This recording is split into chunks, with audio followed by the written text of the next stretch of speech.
Swear.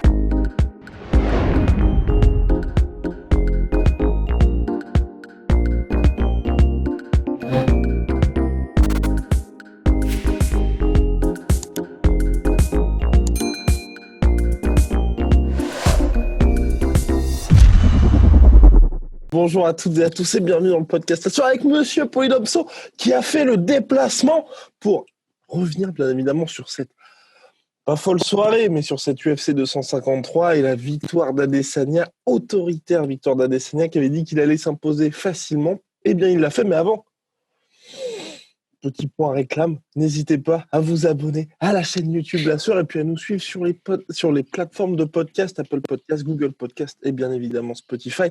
Ça nous aide énormément. Alors, mon cher monsieur, comment est-ce qu'Adesanya a réussi à faire déjouer finalement ce cher Paulo Costa ?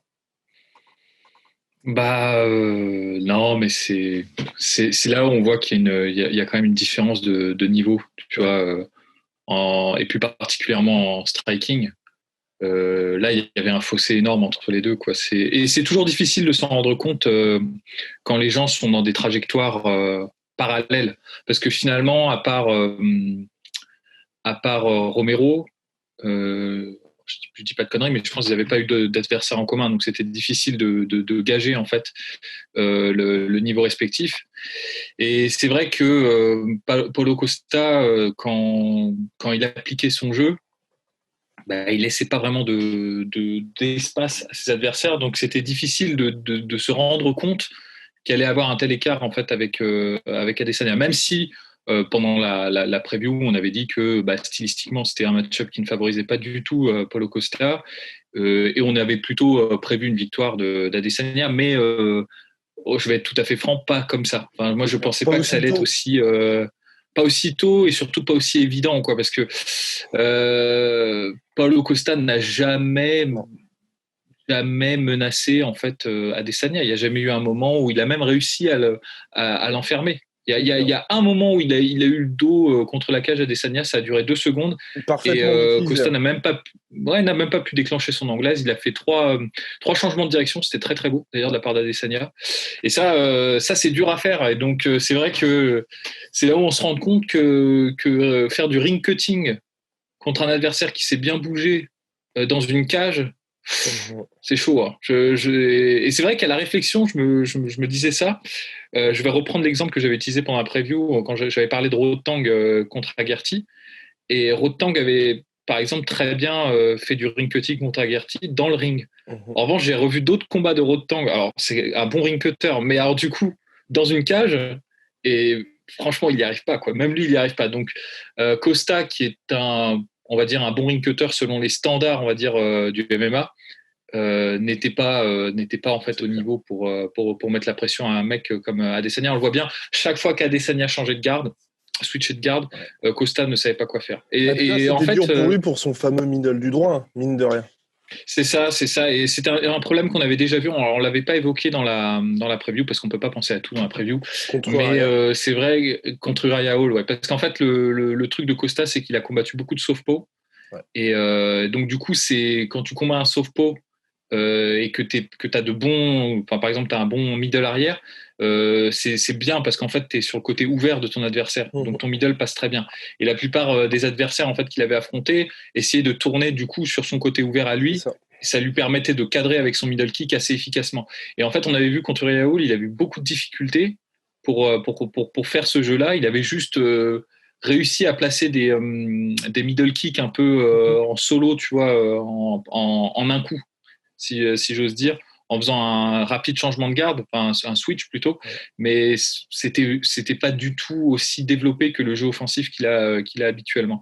Et là, contre quelqu'un qui change régulièrement de garde, qui tourne bien et qui feinte bien aussi, il a pas réussi à déclencher ses attaques. Je ferais aussi remarquer que je pense qu'il avait vraiment pas le bon game plan du tout. C'est clair. Après, il s'était envisager ce match. Je pense aussi sur 25 minutes parce qu'il était beaucoup moins actif que d'habitude aussi. Ouais, mais ça c'était pas la bonne idée, quoi, parce que je pense dans tous les cas, non, mais dans tous les cas, il aurait, enfin, même sans la perspective du chaos là, enfin, même si ça durait, c'était mauvais pour lui.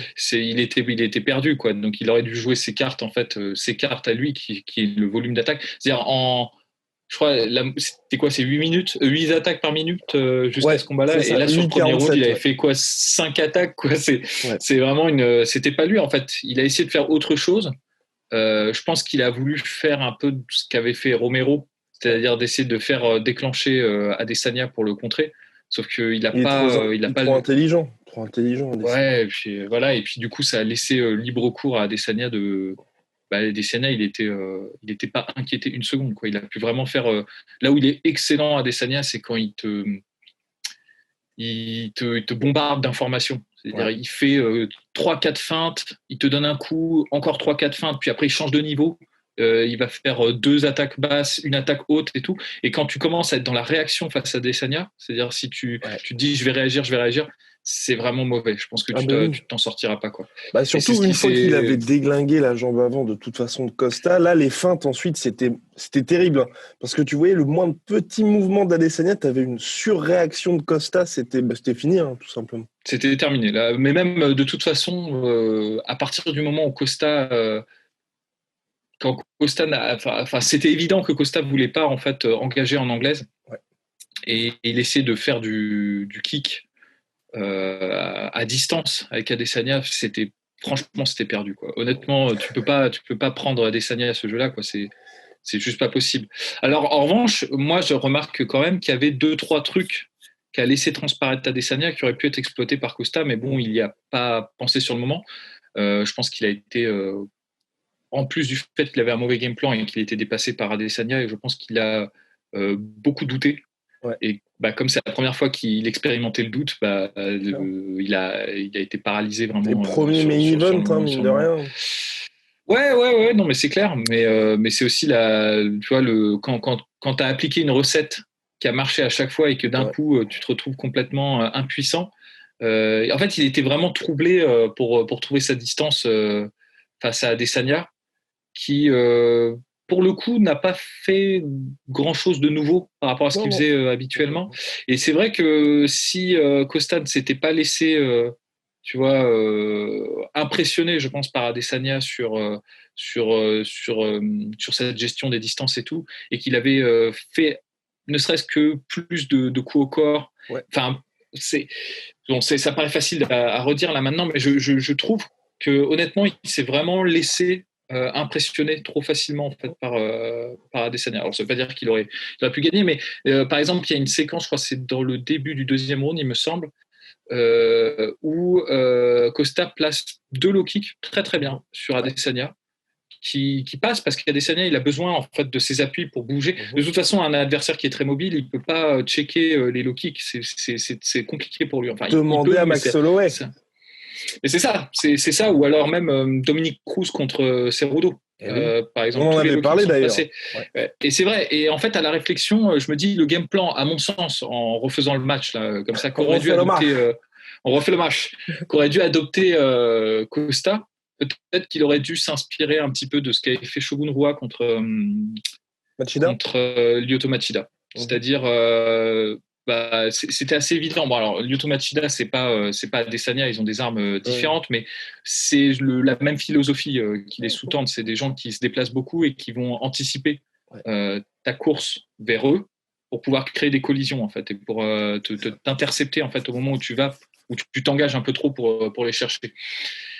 Et ce qu'avait fait, en fait, Shogun Rua, ce qui était plutôt intelligent, c'est que c'était pas vraiment des feintes, mais il déclenchait, en fait, en haut sans vraiment trop y croire, tu vois, sans vraiment vouloir toucher, en fait, Lyoto Machida, mais c'était pour le faire reculer, ou en tout cas des accès. Et il faisait 1, 2, 3 techniques, et il terminait tout le temps sur un low kick, et en fait la jambe de déplacement, en fait, de Machida était toujours là où elle devait être pour être attaquée. Et je pense que ça, c'est un truc qu'aurait dû faire Costa, parce que il a pas pu déclanger son anglaise au corps, parce qu'il n'a pas pu cadrer, en fait, efficacement Adesanya. C'est la raison pour laquelle il n'a pas déclenché son anglaise au corps. Il n'a pas déclenché son anglaise en haut, parce que, à mon avis, il avait vraiment trop peur des contres.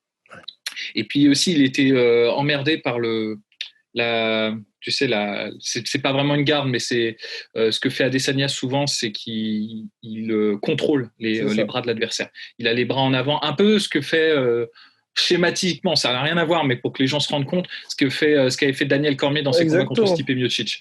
Ouais. Et lui, il le fait, mais c'est plus pour prendre la mesure et pour emmerder en fait l'adversaire. Et pour gérer la distance et pour savoir où il doit se déplacer. Ouais. Ça lui permet aussi de mieux réagir quand il y a une tentative de takedown, par exemple. Donc, c'est vraiment pas mal. Et en fait, Costa, ça l'a vraiment, vraiment troublé, quoi. Il n'arrivait pas, en fait, à déclencher en haut, trop inquiet. Il n'arrivait pas à déclencher au milieu parce qu'il n'arrivait pas à cadrer, en fait, Adesanya. Et c'est là où je me dis, en fait, il aurait vraiment dû essayer de... quand tu peux pas cadrer une cible mobile, il faut essayer de détruire, en fait, ce qui la rend mobile. Donc, c'est là, en fait, où il aurait dû vraiment, je pense, mettre un peu plus de billets sur une stratégie. Mais oui, mais très bizarre. Très bizarre. Parce que même de la part d'Eric Albarazin et de ce qu'on avait vu, par exemple, de ce que Cerudo avait fait contre Dominique Cruz et contre Moraes, on n'avait jamais eu ça. Quelqu'un qui change complètement et qui, on va pas dire ne croit pas en lui, mais se dit je vais peut-être pas réussir à le mettre KO dès le début, donc il faut que je m'adapte. Et bon, là, il a payé un petit peu le prix fort. C'est ça. Mais bon, après, tu vois, c'est parce que, à mon avis, je pense, et là, on a l'impression qu'on est en train de dire, oui, c'est une erreur de Costa et tout. C'est juste aussi qu'il y a un tel différentiel en fait de niveau en striking que si un mec comme Costa qui a une foi inébranlable en lui, tu vois, qui a affronté des gros punchers, la personne de Romero, si lui était vraiment paralysé, c'est qu'à mon avis, il a dû sentir très rapidement qu'il y avait une différence de niveau, quoi. Ouais. Et c'est vrai que sur les feintes et sur les réactions de feintes et tout, franchement, là, c'était vraiment compliqué d'essayer à distance de prendre de vitesse Adesanya. Donc, c'est très, très impressionnant. Tu peux peut-être éventuellement changer, parce que moi, c'est un peu ça qui m'a frappé, c'est, tu vois, au début du deuxième round, t'as pas eu de différence du côté de Paulo Costa.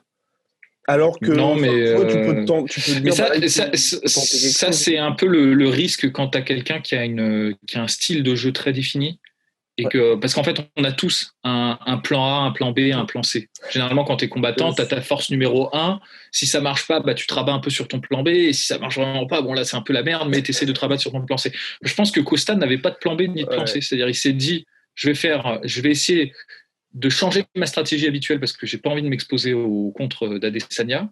Je vais essayer d'échanger. Je pense que c'est ça qu'il a essayé de faire parce que ça n'a pas marché, donc c'est difficile de déterminer la stratégie qu'il avait.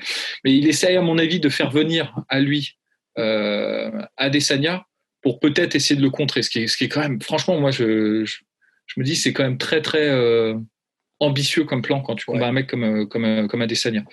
Et je pense qu'il s'était inspiré un peu de la performance de Romero pour ça, mais il n'a pas les mêmes armes que Romero, donc ça n'a pas marché. Et du coup après, il n'avait pas de plan de secours, je pense, vraiment pas. Et c'est pour ça qu'il n'y avait pas d'adaptation. Puis Romero, il avait quand même perdu aussi. Enfin bref, tout ça pour dire que Paulo Costa est à 13 ans en carrière. Adesanya maintenant 20-0, 100 victoires en tout. Quand on cumule kickboxing, je crois 75-5 et boxing 5-1. Et boxing 5-1, exactement. Ouais. Bon, bref, magnifique Israël Adesanya. Là, va falloir aller le chercher quand même. Je pense qu'on peut le dire maintenant, c'est peut-être le meilleur striker qui a réussi à faire sa transition en MMA. Hein. Je pense vraiment, c'est assez impressionnant. Pour aller le chercher là, parce que même Jared Cannonier, je pense qu'il n'y arrivera pas. Donc, j'aime bien Jared Cannonier justement parce qu'il est le coup des Loki qu'il avait très bien fait contre Anderson Silva. Ouais. Et c'est un mec discipliné qui se laisse pas vraiment impressionner, encore que je disais la même chose sur Costa il y a quelques combats. Mais en revanche, j'aimerais bien voir le combat Jared Cannonier à Adesanya. Ça, c'est de toute façon, s'il bat Whittaker... Mais c'est dingue, parce que tu regardes dans le top 10 là, des middleweight, tu vois ceux qu'il a battu à Adesanya. C'est chaud, quoi. C'est vraiment chaud. Parce que là, t'as Cannonier, ensuite, dans les mecs qu'il n'a pas affronté, il y a Hermansson, il y a Darren Till. Et voilà. on en oublie peut-être un, mais c'est vrai que là, c'est compliqué, mais c'est magnifique. C'est magnifique. Je pense que ce qui fait la force d'Adesanya, c'est qu'il avait vraiment le bon style de kickboxing pour faire sa transition. C'est clair. Il y a peut-être eu des kickboxers qui étaient objectivement meilleurs qu'Adesanya, mais qui n'ont pas eu du tout le même succès que lui en MMA. Tu vois, par exemple, un mec comme Gokhan Saki, objectivement, a eu une confrontation plus élevée en fait en kickboxing, mais il avait vraiment le style de kickboxing très classique qui, à mon avis, se transitionne pas super bien en MMA. Tandis que la force d'Adesanya, c'est qu'il a toujours eu ce jeu de feinte, ce jeu de déplacement. C'est un des meilleurs, je pense. Les Anglais disent ring general pour ça, mais tu vois, genre celui qui contrôle sa position dans le ring en fait. Et c'est vrai qu'on l'a vu là, le combat, ce qu'il a fait, tu vois, quand Costa a essayé de l'enfermer, c'est ce que fait Eddie Alvarez très très bien. Exactement. Tu sais, quand tu changes 3-4 fois de direction et que boum, et tu pousses en fait l'adversaire à s'engager sur un coup pour ensuite sortir en fait. Et ça, il n'y a pas beaucoup de gens qui savent le faire en MMA. Non. Vraiment, c'est assez rare. Donc il a ça, et en plus de ça, à la différence par exemple d'Anderson Silva qui était excellent aussi à son prime en contre et qui avait une espèce de brio pareil en striking, il a un jeu offensif qui devient vraiment violent aussi, quoi. C'est-à-dire même si son jeu contre-défensif est supérieur, je pense que c'est vraiment son arme ultime. C'est quand il reste un peu à distance et qu'il attend que tu t'engages pour te contrer. Il a quand même là ses low kicks, ces feintes entre les tip kicks et les question mark kicks, c'est-à-dire les Brazilian kicks, quand tu feintes un front kick et que tu passes en roundhouse kick pour la tête. Ouais. Franchement, c'est magnifique. C'est magnifique. Donc là, ça commence à devenir très très chaud. Ça devient chaud. Je sais pas. Ça devient chaud. Ouais. Ça devient chaud. Bon, on verra bien. De toute façon, il y a peut-être Khamzat Chimaev, peut-être. Who knows? Ou Vettori, qui. Oui, peut-être Vettori. J'y crois pas vraiment, mais. Non, mais Vettori, il faudrait qu'il enchaîne. C'est ça aussi. Là, il a une revanche contre Omari Akhmedov, je crois que c'est ça. Exactement. C'était quelqu'un qui l'avait battu, il me semble, ou alors il y avait eu un draw, je ne me souviens plus exactement. Donc, il peut peut-être venger un peu ce combat, mais c'était un autre Adesanya. Adesanya, maintenant, c'est plus le même que celui qui a affronté Vettori. Ouais. Donc, non, mais c'est clair. Mais non, mais à voir, parce que mine de rien, même si elle a nettoyé la catégorie middleweight, il n'y a toujours pas eu ce type d'adversaire, tu vois, qui est genre pur lutteur, où tu sais que jusqu'à maintenant, il a toujours amené ses adversaires au sol et tout ça. Il y avait peut-être Romero, mais qui n'a pas utilisé sa lutte. Il y a eu Derek Brunson, mais bon, il y a différents... En fait, le problème, c'est que alors ça va te faire marrer.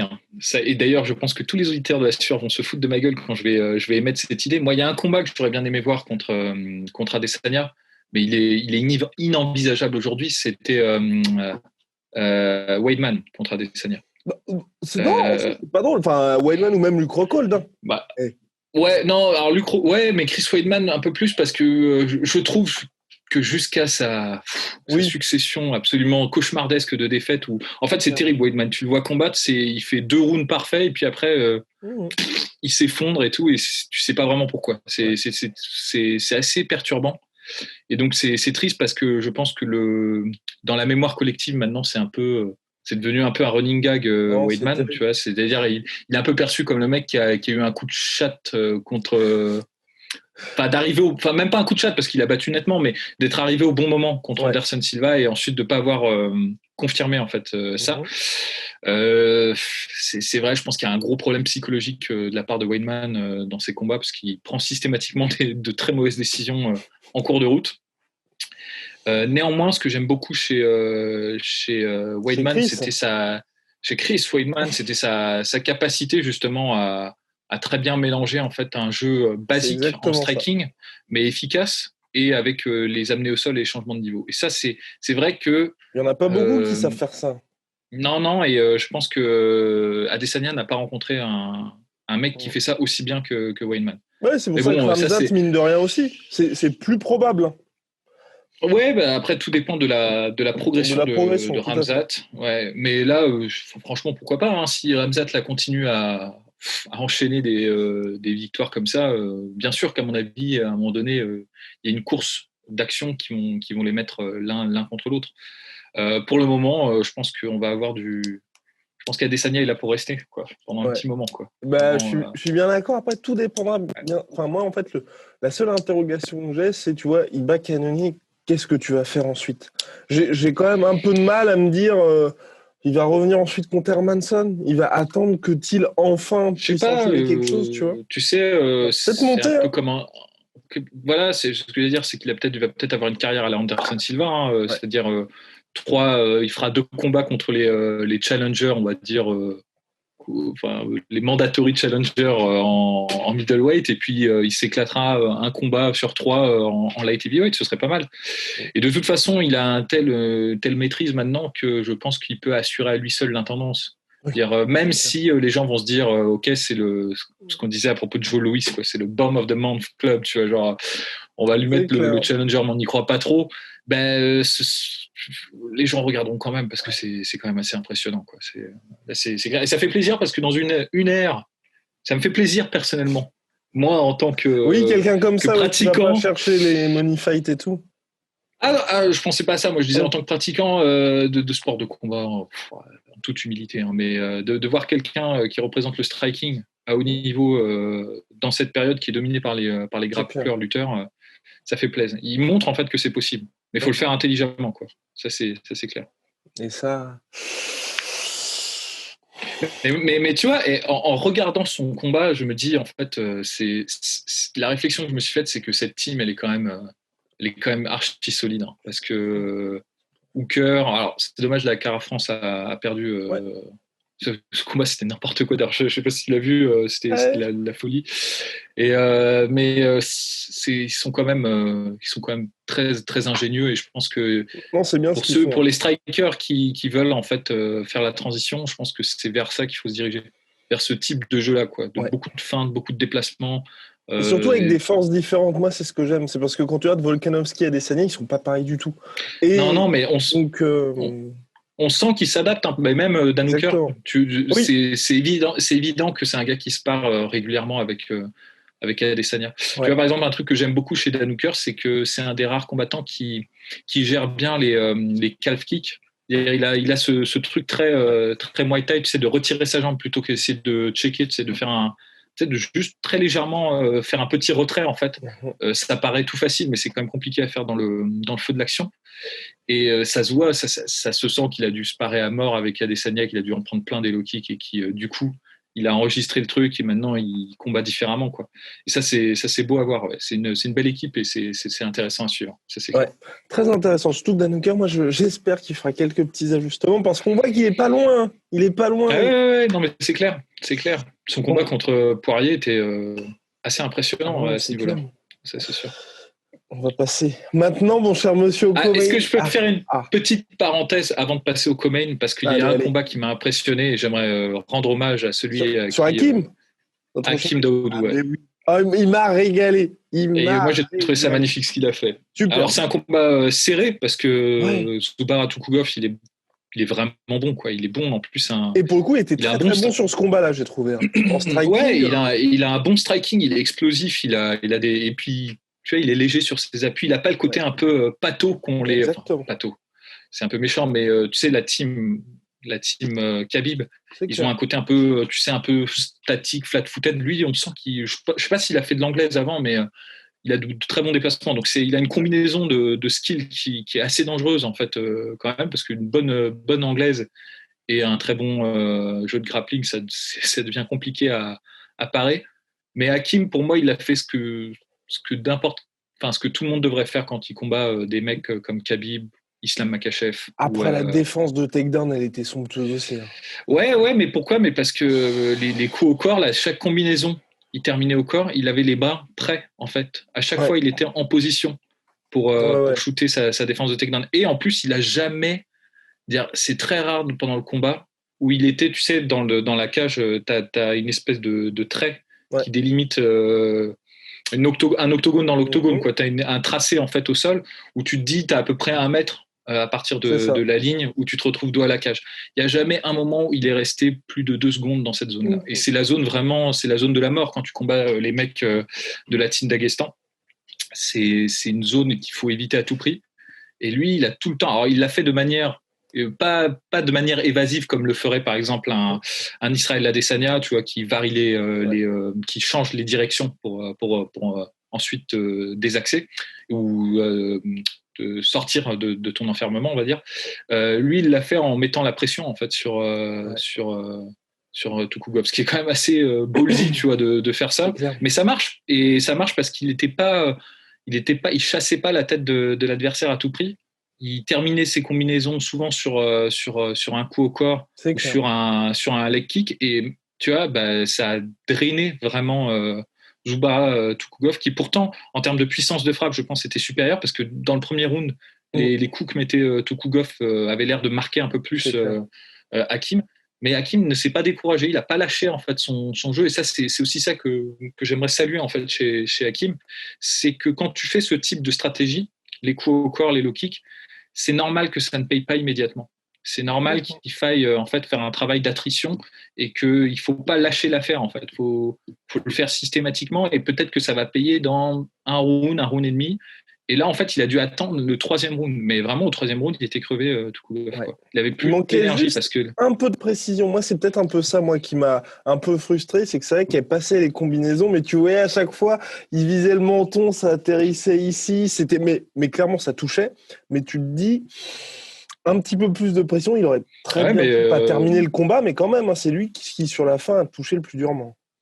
Ouais, non, c'est clair. C'est beau, et en tout cas, moi, ça me fait plaisir parce que Hakim, c'était un super prospect. Alors, il a eu la malchance de perdre de manière éclair son premier combat à l'UFC. Mais depuis, c'est un mec, franchement, c'est un gars à suivre. Il y en a plein des gars comme ça qui. Là, ça devient difficile de garder un œil sur tout le monde. Mais Hakim Daoudou, ouais, clairement, je suivrai avec beaucoup d'attention ce qu'il va donner. Le prochain combat. Quoi. Non, puis je te dis, mais vraiment, moi, c'est sa défense de takedown à la fin où tu avais Zubaraturov qui était désespéré à l'idée d'en avoir, parce que c'est clair que le combat, comme il était vraiment serré, s'il sécurisait la mise au sol, grosso modo, il a arraché le round. Et sur le troisième round, ouais. Un coup, quand il se retrouve sur une jambe, et l'autre fois où il est contre la cage, il a défendu ça. Il est allé la chercher, la défense de takedown. Enfin, tu vois, troisième round, chapeau. Hein. Enfin... Mais tu vois, c'est là on est en train de voir des profils comme ça qui se dégagent par réaction en fait. C'est-à-dire que ça, c'est une idée que je pense que beaucoup de gens qui observent le MMA se font en fait en regardant, c'est que c'est un sport qui est encore très très jeune et en pleine évolution, et t'as des phases un peu dialectiques en fait, où là on a eu pendant quelques années l'explosion des chain wrestlers et des mecs qui évoluaient en fait en lutte en enchaînement contre la cage. Je pense que maintenant, de plus en plus de gens sont en train d'enregistrer ce type de stratégie, et ils sont en train d'apporter en fait les mises à jour, si j'ose dire, mais les réactions attendues pour faire face à ce type de stratégie. Et Hakim Daoudou, là, franchement, dans l'ensemble, parce que c'est un ensemble, c'est pas que sa takedown défense, c'est l'activité qu'il a mis, la pression qu'il a mis, les coups au corps qu'il a mis, et sa takedown défense. C'est pas seulement...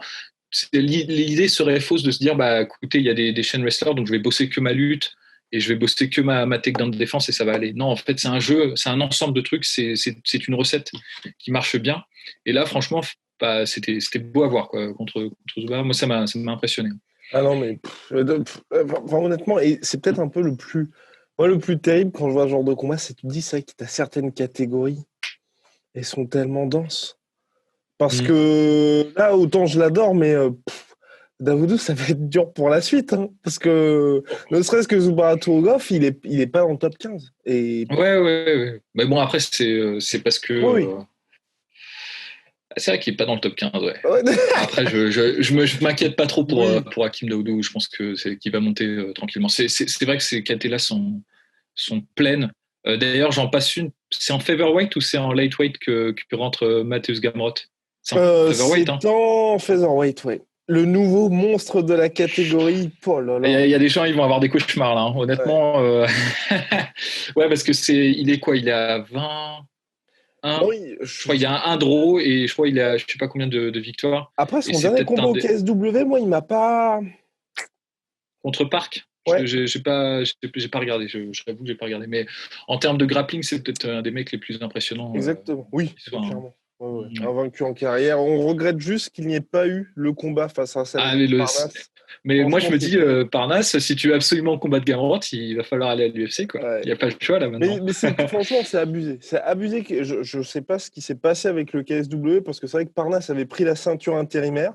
Et là, année 2020, Gamrot est revenu alors qu'il était en conflit avec l'organisation pour défendre sa ceinture. Ça faisait plus d'1 an, je crois qu'il n'avait pas combattu. Pas de combat contre Parnasse. Enfin, il est juste allé à la fin de son contrat, il est parti à l'UFC. Donc c'est vraiment dommage parce que pour le coup, ce combat-là, on voulait tous. Hein. Ouais, c'est un super combat. Et en plus, là, pour le coup, ça aurait été un test énorme pour Parnasse. Parce que, comme je le dis, c'est un des meilleurs grappleurs. Pour vous donner une idée, c'est quand même un des rares gars qui a neutralisé le jeu de Mansour Bernaoui de manière vraiment clean. Tu vois. Et moi, les gens qui nous écoutent savent que je suis en admiration totale face au jeu de garde de Mansour Bernaoui. Et je pense très honnêtement que c'est un des meilleurs au monde actuellement en MMA dans cette stratégie-là. Ouais. De garde c'est un des rares mecs qui, actuellement, arrive à avoir une garde sur le dos efficace. Il arrive à passer des sweeps et c'est juste absolument impressionnant. Et contre des tueurs à gages, hein. Il passe quand même plusieurs sweeps contre Islam Makhachev. Bon, c'était peut-être il y a quelques années, mais quand même, c'est assez impressionnant de se dire ça, tu vois. Et Gamrot, il a neutralisé complètement ce jeu-là. Donc, c'est pour vous dire le niveau, quoi. Mais bon, ce jeu, pareil, Saladin Parnasse, je pense qu'il est destiné à aller à l'UFC. Et s'ils doivent se rencontrer, ils se rencontreront. Ça, c'est certain. Bien maintenant, place au co-main event. Donc, Dominick Reyes contre Jan Blachowicz. Blachowicz a la surprise quasi générale qui n'a fait qu'une bouchée de Dominick Reyes. Victoire autoritaire, pas la moindre once de suspense dans ce combat-là, parce que c'est vrai que franchement, on avait l'impression d'avoir quelqu'un qui était prêt pour un main event de 25 minutes et de l'autre, un Dominick Reyes qui est arrivé en se disant je vais déjà gagner, quoi. Écoute, je suis le premier à pas avoir prévu cette issue-là. Hein. Honnêtement, j'étais assez sûr de moi dans le prono. Je me disais vraiment que, pour ne pas cacher ma pensée, que Reyes allait faire qu'une bouchée de Blachowicz. Et honnêtement, il m'a donné tort, Blachowicz. Mais j'aime bien qu'on me donne tort comme ça, quoi. Ça fait plaisir pour Blachowicz. C'est vraiment cool qu'il ait. Oui, parce que c'est pas de la chance, clairement. Ah non. Le combat, il est parfait. Il a la super stratégie. Il l'applique très, très bien.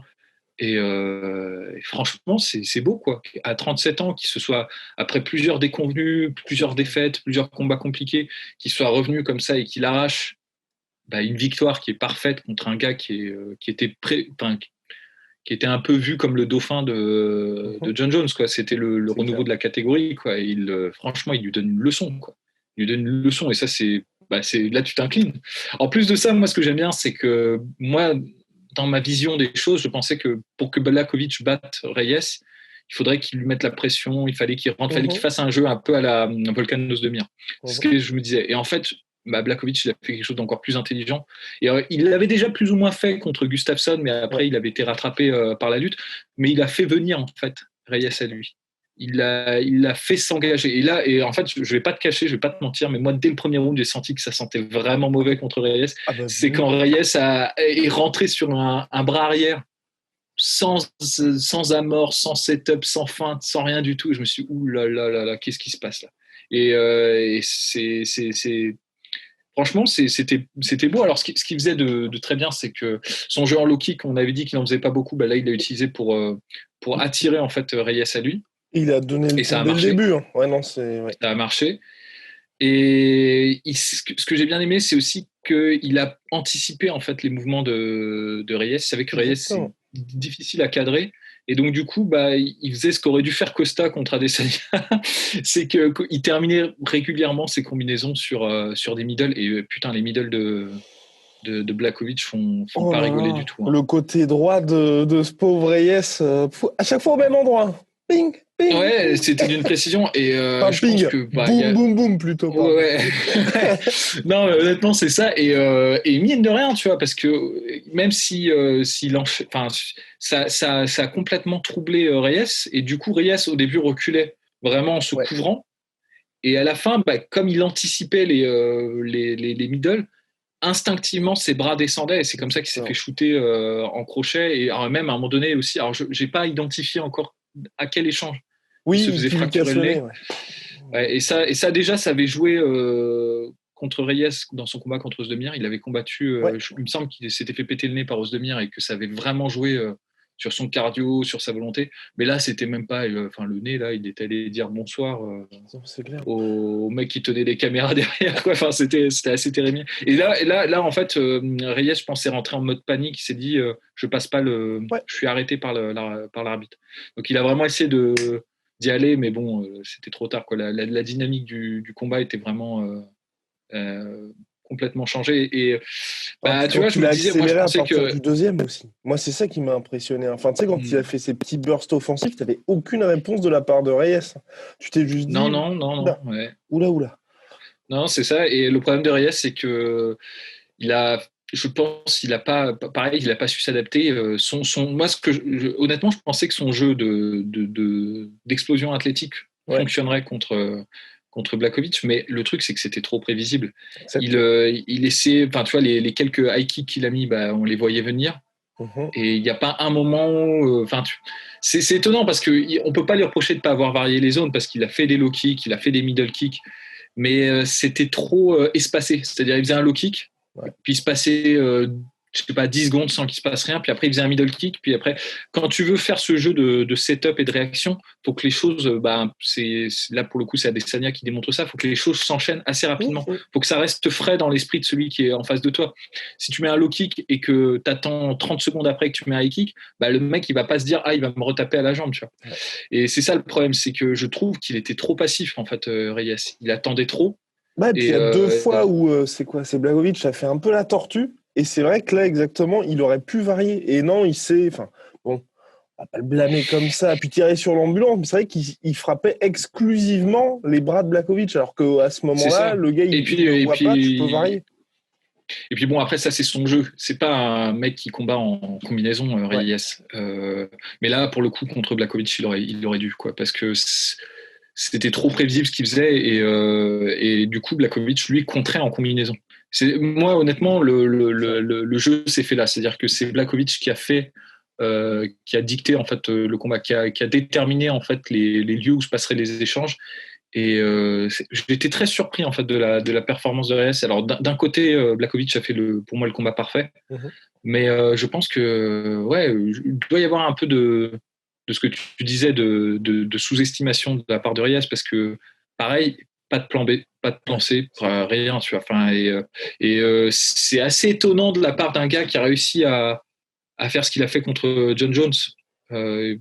Mais peut-être que tu vois, c'était juste une performance d'une soirée, tu vois. C'est ça la réflexion qu'on peut se faire quand on voit ce combat, ce qui distingue en fait vraiment les champions des bons combattants et des très bons combattants, c'est cette capacité à performer tous les jours, enfin, en tout cas la majorité du temps à temps plus haut niveau.